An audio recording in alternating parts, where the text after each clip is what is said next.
আসসালামু আলাইকুম। Hello everyone. Last আমাদের ব্লগ দেখে সবার এত কোয়ারিজ ছিল, এত প্রশ্ন ছিল, এত কমেন্ট মেসেজের রিপ্লাই দিতে দিতে আমি প্রায় পাগল। সো হ্যালো এভরিওয়ান, আসসালামু আলাইকুম। দুই বান্ধবী মিলে কোথায় গেলাম, কি করলাম সব থাকবে এই ব্লগে ইন ডিটেলসে।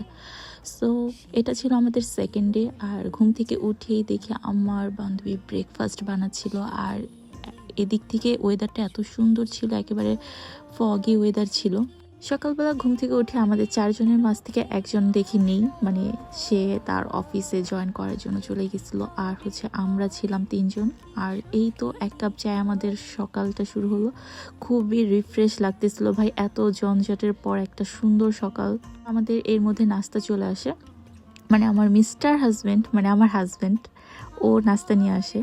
তো আমরা নাস্তাটা খেয়ে দেন সে আড্ডা দিচ্ছিলাম। এর মধ্যেই দেখি সৌরভ চলে আসছে, মানে ও অফিস জয়েন করে আবার চলে আসছে। আর এর মধ্যে আমরা হাসাহাসি করতেছিলাম ওকে নিয়ে। এর ফাঁকে আমার বান্ধবী কিন্তু রান্না থামিয়ে দেয়নি, ও কিন্তু রান্না করছিল, মানে দুপুরে আমাদের লাঞ্চের ব্যবস্থা করতেছিল। আর এই যে বসে ওরা দেখতেছেন যে প্ল্যানিং করতেছে, এটা 100% যে এটা ক্যান্সেল হয়ে যাবে, বাট এটা একটা বিগ প্ল্যানিং চলতেছে, সামনে আপনারা দেখবেন।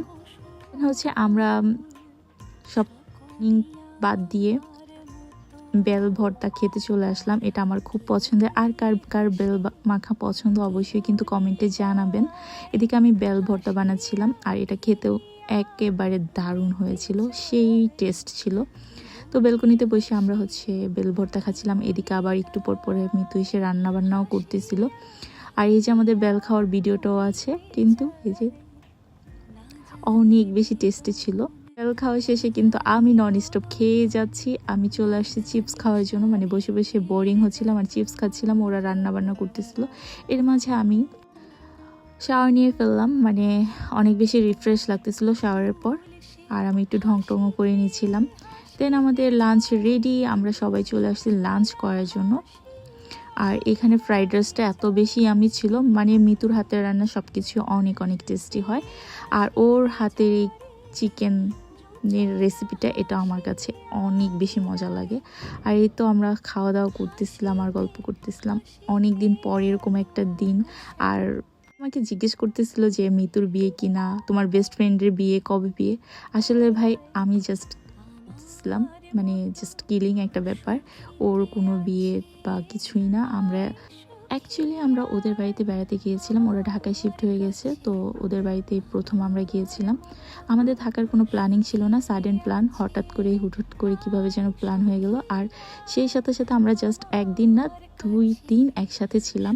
আর আন্টিও বাসায় ছিল না, আমরা আমাদের মতো করে অনেক বেশি মজা করেছিলাম। আর তাই আমরা এগুলো বলেছিলাম। রেডি হয়ে আমরা বিকেলবেলা একটু বাহিরে যাব। আগের দিন তো আমাদের অনেক লেট হয়ে গিয়েছিল, বাইরে কোথাও যেতে পারিনি, আমরা ঘরে বসে আড্ডা দিতে সারা রাত কেটে গেছে।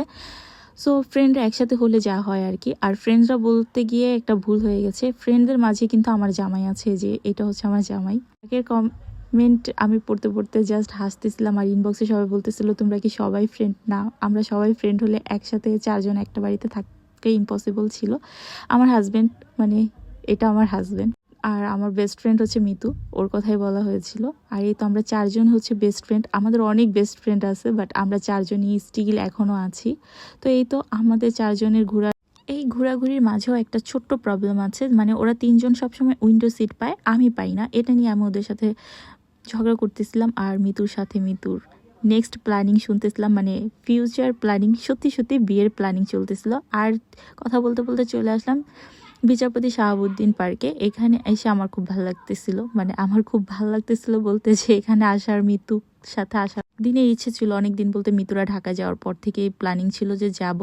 আরেকটা কথা সবাই আমাকে ইনবক্সে অনেক জিজ্ঞেস করে তোমরা এত ঘুরো, তোমাদের ফ্যামিলিতে কেউ কিছু? না ভাই, আমাদের কেউ কিছু বলে না, কারণ আমরা যথেষ্ট ম্যাচিউর, যথেষ্ট বড় হয়েছে, আমাদের বলার মতো কিছু নাই। আমরা যেখানে কমফোর্ট ফিল করব, আমরা যাদের সাথে মিশলে আমাদের ভালো লাগবে, আমরা তার সাথেই মিশবো, তাদের সাথেই থাকবো। আমাদের ফ্যামিলি প্রবলেম না হলে আপনাদের এত কেন প্রবলেম? আমরা এত ঘুরি কেন, এটা করি কেন, সেটা করি কেন? এটা আমাদের পার্সোনাল লাইফ, আমরা যেভাবে ইচ্ছে সেভাবে কাটাবো। এখানে রমনার পাশে যেই বা জ্ঞান দেওয়ার মতো কোনো কথাবার্তা ইনবক্সে না বললে অনেক বেশি খুশি হব। কাউকে উঠতে দেখলে তাকে উঠতে দিন, তার ডানা ভাঙার চেষ্টা করবেন না। একটু বেশি সিরিয়াস হয়ে গেছিলাম। হিমু এর মধ্যে ঠান্ডা করার জন্য চা নিয়ে আসলো, মানে আমরা এখানে বসে চা খাচ্ছিলাম, আড্ডা দিচ্ছিলাম। ফ্রেন্ডদের সাথে চা খাওয়া, আড্ডা দেওয়ার যে ব্যাপারটা, যারা মনে করেন এরকম হিংসুটেপনা করেন তারা কখনোই বুঝবেন না। লাইফে টাকা পয়সা অনেক হবে ভাই, কিন্তু এই সময়টা কখনোই পাবেন না। সো যখন পাবেন তখন একটু কাজে লাগাবেন। আমাদের আছে তাই আমরা কাজে লাগাচ্ছি। তো আমরা ওইখানে ঘোরাঘুরি শেষে আমরা চলে আসলাম গুলশানের পুলিশ প্লাজাতে। মানে এখানে হচ্ছে টনি আপুকে দেখতে আসছিল হিমু আর সৌরভ, মানে ওদের অনেক ভালো লাগে টনি আপু, ওদের নাকি ক্রাশ। সত্যি বলতে আমারও খুব পছন্দের একজন মানুষ টনি আপু, ইভেন মিতুরও অনেক বেশি পছন্দ। তো আমাদের চারজনের পছন্দ অপছন্দ সবসময় মিলে যায়, তো সবাই মিলে ওনাকে দেখতে যায় এবং ওনার সব থেকে কিছু কেনাকাটাও করতে যায়, বাট আমাদের তেমন পছন্দ হয়নি, তাই আবার বাসায় চলে যাচ্ছি। আর এইখানে কিন্তু এই যে বোটিং সিস্টেমটা, এটা আমার কাছে খুব ভালো লেগেছিল। লাস্ট ইয়ার সেম ডেতেই মানে কাকতালুয়াভাবে আমার মেমোরি আসছে যে আমি এই বোটিংয়ে হচ্ছে, এরকম বোটিংয়ে হচ্ছে তার একটা জায়গা আছে, ওইখানেও এরকম বোটিংয়ে আমি পার হয়েছিলাম। তো এটা কিভাবে যেন মেমোরেবল হয়ে গেল, ব্যাপারটা খুব সুন্দর করে মিলে গেল। কথা বলতে বলতে আমরা কিন্তু বাসার খুব কাছে চলে আসি। এখানে হচ্ছে বাড়ির পাশে আড্ডা নামে একটা রেস্টুরেন্ট আছে, ওইখানে মানে একটা জায়গা আছে, এখানে আমরা ফুচকা খেতে বসি। মানে ওদের এরিয়াতে এত সুন্দর সুন্দর জায়গায় জায়গায় এরকম একটা করে শপ আছে ফুচকার। আমাদের মতো যারা ফুচকা লাভার আছে তারা ফুচকার অভাবে মরবে না। যারা জানতে চেয়েছো মিতু কোথায় শিফট হয়ে গেছে, মিতু হচ্ছে আফতাবনগর শিফট হয়ে গেছে, মানে ওদের ফুল ফ্যামিলি ওখানে শিফট হয়ে গেছে। তাই আগের মতো আর আমাদের তেমন দেখা সাক্ষাৎ হবে না, তাই আমরা সুযোগ পেলে এখন বাড়িতেই মিট করব। মানে হয় ও নারায়ণগঞ্জ আসবে, না হয় আমারই আফতাবনগর যেতে হবে, এরকমটাই হয়ে গেছে। তো আমরা বাইরে থেকে ঘুরে টুরে এসে চা খেতে খেতে অবস্থা খারাপ। তো আজকে আমরা বাসায় ডিনার বানিয়ে নিজেরাই খাচ্ছি, আর এইভাবে আমাদের 2টা দিন পার হয়ে গেল। সো সবাই ভালো থাকবেন, সুস্থ থাকবেন। টিল দেন বাই, আল্লাহ হাফেজ।